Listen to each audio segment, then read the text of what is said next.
മീൻ മുളകിടുന്നതിനായിട്ട് 1 kilo മത്തി കഴുകി വൃത്തിയാക്കി വരഞ്ഞെടുത്തത്, ഒരു വലിയ തക്കാളി, ഒരു വലിയ സവാള, ഇതെല്ലാം മിക്സിയിലിട്ട് ചതച്ചെടുക്കുക. 2 പച്ചമുളക് ചതച്ചെടുത്തത്, ഇഞ്ചി ഒരു ചെറിയ കഷ്ണം, 3 അല്ലി വെളുത്തുള്ളി ചതച്ചെടുത്തത്, 2 ഉണക്കമുളക്, ആവശ്യത്തിന് കറിവേപ്പില, 2 ടേബിൾ സ്പൂൺ കാശ്മീരി മുളക് പൊടി, 10 അല്ലി ചെറിയുള്ളി ചേർത്ത് അരച്ചെടുത്തത്, പുളി നാരങ്ങ വലിപ്പത്തിൽ വെള്ളത്തിലിട്ട് പൾപ്പെടുക്കുന്നതിനായിട്ട് വയ്ക്കുക. വേണമെങ്കിൽ കുടംപുളി ഉപയോഗിക്കാവുന്നതാണ്. ആവശ്യത്തിനുള്ള ഉപ്പ്, വെളിച്ചെണ്ണ, പിന്നെ ഒരു പിഞ്ച് ഉലുവ വറുത്ത് പൊടിച്ചത്.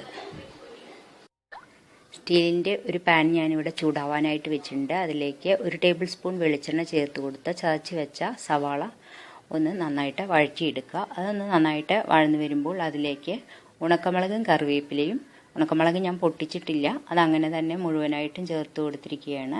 അതൊന്ന് നന്നായിട്ട് വഴറ്റിയെടുക്കുക. അതൊന്ന് വഴന്നു വരുമ്പോൾ അതിലേക്ക് ഇഞ്ചി വെളുത്തുള്ളി ചതച്ച് വെച്ചത് ചേർത്ത് കൊടുത്തിട്ട് ഒന്ന് നന്നായിട്ട് വഴറ്റിയെടുക്കുക. പച്ചമുളകും ചതച്ച് വെച്ചിട്ടുണ്ട്, അതുകൂടെ ചേർത്ത് കൊടുത്തിട്ട് ഇതിൻ്റെ ഒരു പച്ച മണം മാറാനായിട്ട് നമുക്ക് കുറച്ച് നേരം വഴറ്റിയെടുക്കുക. നിങ്ങളുടെ കയ്യിൽ മൺപാത്രം ഉണ്ടെങ്കിൽ അത് ഉപയോഗിക്കാം. മിക്സിയിലിട്ട് അടിച്ചെടുത്ത തക്കാളിയും 1/4 ടീസ്പൂൺ മഞ്ഞൾപ്പൊടിയും കൂടി ചേർത്ത് ഒന്നുകൂടെ നന്നായിട്ട് വഴറ്റിയെടുക്കുക.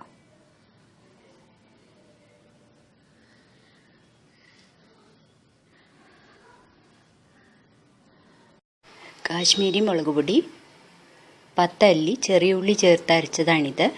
പൊടിയാവുമ്പോൾ പെട്ടെന്ന് കരിഞ്ഞു പോകും. ഇങ്ങനെ ചെയ്താൽ കരിഞ്ഞു പോവുകയില്ല, പച്ചമണം മാറിക്കിട്ടുകയും ചെയ്യും. ഇതിപ്പോൾ നന്നായിട്ടൊന്ന് വഴറ്റിയെടുക്കാം.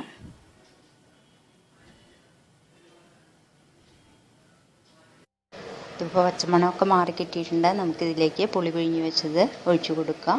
കുടംപുളി ഉണ്ടെങ്കിൽ നിങ്ങൾക്ക് ഉപയോഗിക്കാവുന്നതാണ്. ഞാനിവിടെ വാളംപുളിയാണ് ഉപയോഗിച്ചിരിക്കുന്നത്.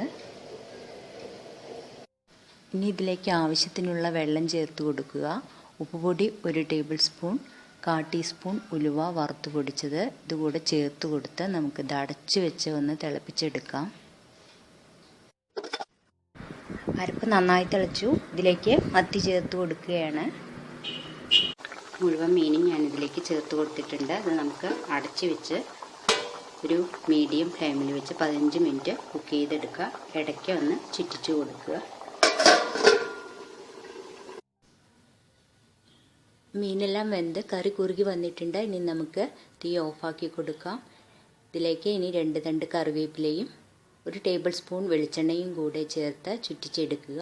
നിങ്ങൾക്ക് ഈ റെസിപ്പി ഇഷ്ടമായെങ്കിൽ ലൈക്ക് ചെയ്യുക, ഇഷ്ടപ്പെട്ടില്ല എങ്കിൽ ഡിസ്ലൈക്കും ചെയ്യാം. എന്തുകൊണ്ട് ഇഷ്ടമായില്ല എന്ന് കമൻറ്റ് ബോക്സിലൂടെ ഒന്ന് അറിയിച്ചാൽ നന്നായിരുന്നു. ഇതുവരെ സബ്സ്ക്രൈബ് ചെയ്തിട്ടുള്ള എല്ലാവർക്കും ഒരുപാട് നന്ദി.